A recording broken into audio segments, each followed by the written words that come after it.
Our second speaker tonight is Jenn Crawford. The title of her speech is Building Resilience in Students, Parents, and somebody else really important. What's students, parents, and?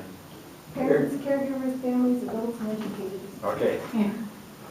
From the point of view of a former educator, that's a much more important topic than you might think. If you find a kid or a family in trouble, frequently the reason is that he or she just didn't have resilience, the ability to bounce back, to just get through life. And so I'm kind of hoping that's sort of what Jen's going to talk about, because I just introduced it that way. So, Ms. Jenn Crawford, please.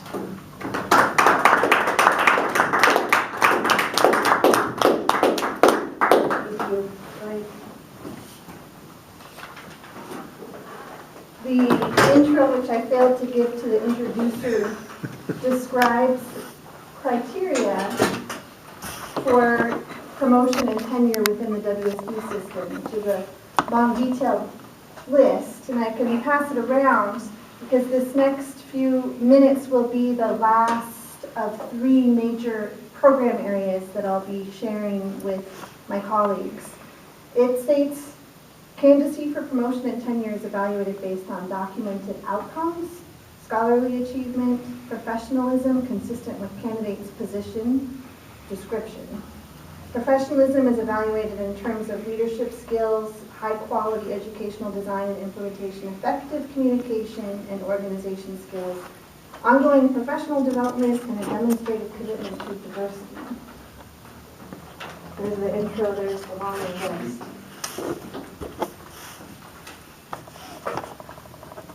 Just today, once again, this is one of my favorite topics, and Adnan's previous talk is an excellent example of resiliency, surviving through adversity.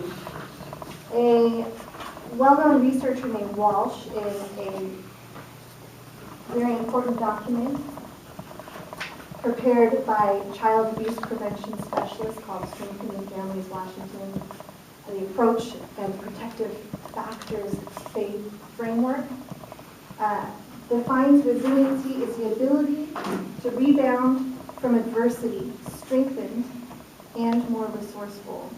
It is an active process of endurance, self-righting, and growth in response to crisis and challenge.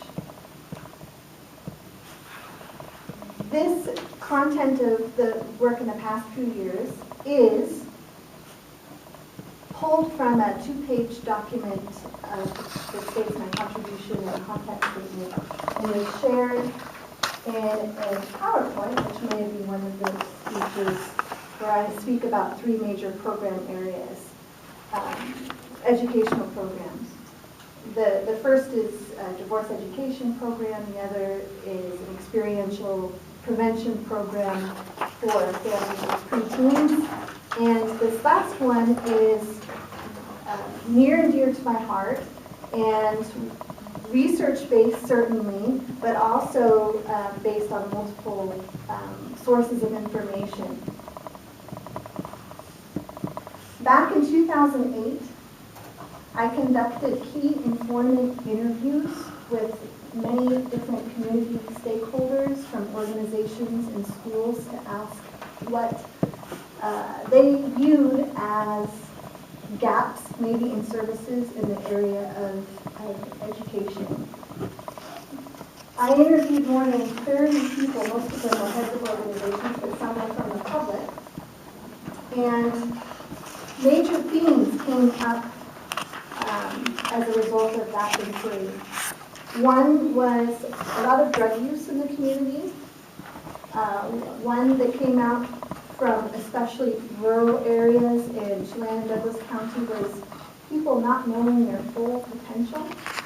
And the third was a need for ongoing improvement in communication. I scratched my head and drew from some different resources to experiment with some new programming ideas to reach folks in a new way. Having not come formally from a background in parenting education myself, yet having come firsthand from an experience of what other self-care tools and social connections can do. Community informants also desired more collaboration between agencies serving families, and organizations demonstrated receptivity to innovative programming and delivery methods. So I piloted a program originally called Fit Fathers, Successful Families Inside and Out, which combined parenting education for fathers in jail, developed out of Ohio, and I wove that in with a experiential program called yoga practice to help with stress management and to cultivate resilience in that sense.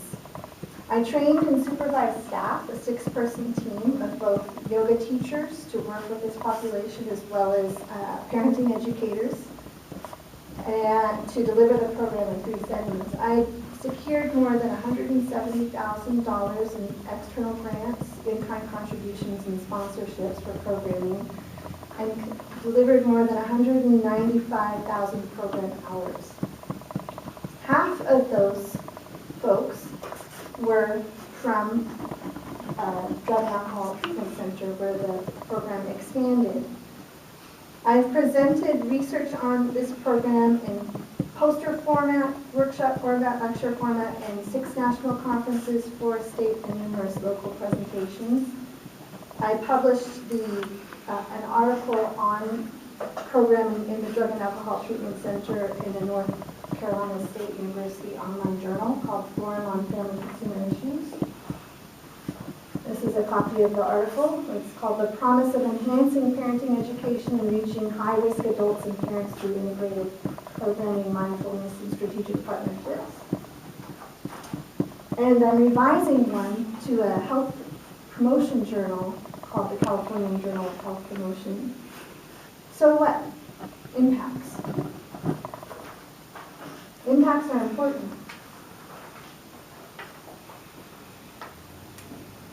Arrest records back in 2012 among 18 alumni from the program compared to a same number of group resulted in slightly lower recidivism rates among those who were participating in the program.